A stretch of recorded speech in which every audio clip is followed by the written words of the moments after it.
Senator Lee. Secretary Salazar, thank you for your testimony today, and as a fellow Westerner, I welcome you to the committee. As you know, 2/3 of my state, the state of Utah, is owned by the federal government. The overwhelming majority of that, 42% of all the land in Utah, is owned and managed by the Bureau of Land Management. So we clearly have a lot of work to do together, and there are many areas of the department's budget that potentially affect my state. I think there is certainly no institution anywhere that has a more profound impact, or even as profound an impact, on my state, on its economy, on its citizens, on businesses, and on people engaging in recreational activities in my state than the U.S. Department of the Interior. So this is of utmost importance to us. The U.S. Department of the Interior has never possessed the power to designate wilderness. That power has always been reserved and is always exercised exclusively by Congress. In your correspondence with my predecessor, Senator Bennett, you acknowledged in a letter written in May 2009 that Interior's authority, pursuant to Section 603 of FLPMA, to identify lands for wilderness characteristics and make recommendations to Congress about possible wilderness designation of those lands, expired in 1993. I'd like to ask you to state clearly what the distinction is between the FLPMA authority under 603 that expired in 1993 and your authority that you have now given yourself under your wildlands policy. How does your wildlands policy and what it does as far as setting aside land effectively for management for its wilderness characteristics, how does that differ from designating something under Section 603?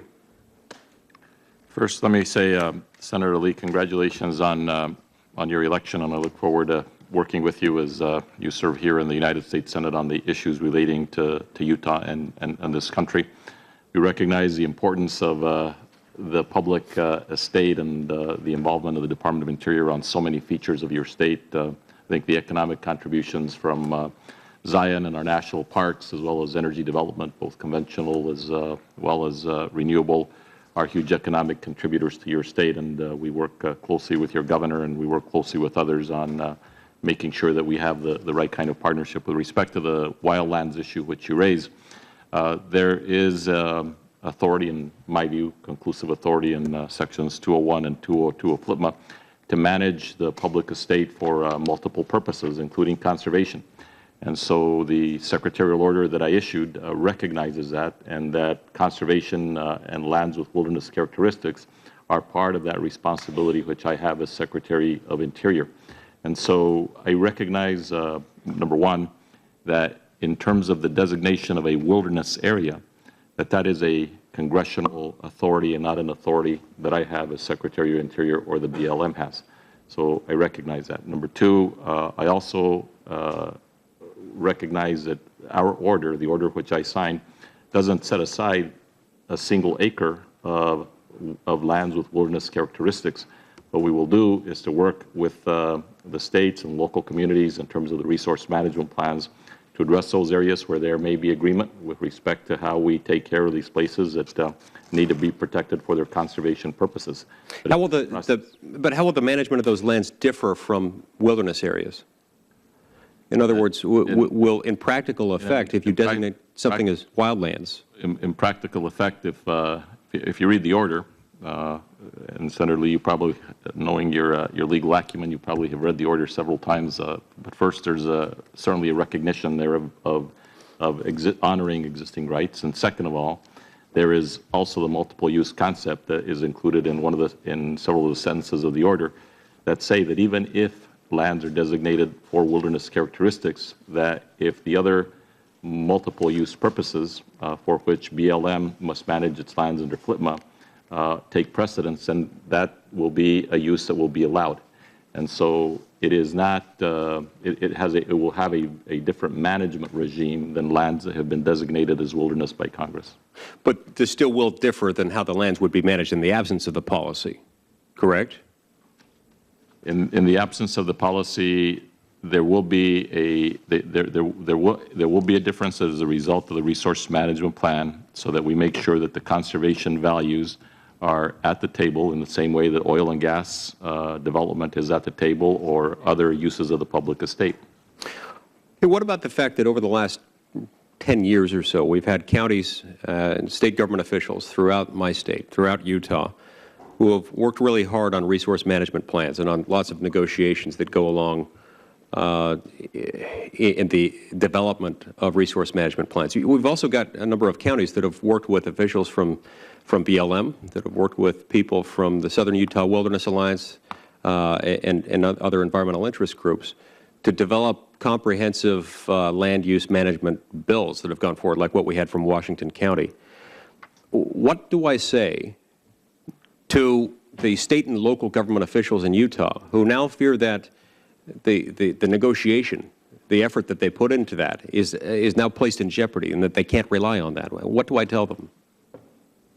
We will go through the regular resource management plans. I'm going to have David, because he went to Vernal, Utah, to meet with about 800 of your constituents within the last year, respond in part to how we will incorporate the resource management plans that have been developed in connection with the new policy. So, the Deputy Secretary.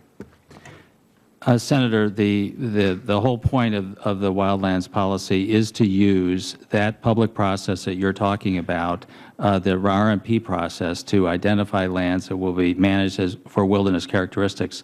Primary difference between this and 603 is that it can be changed.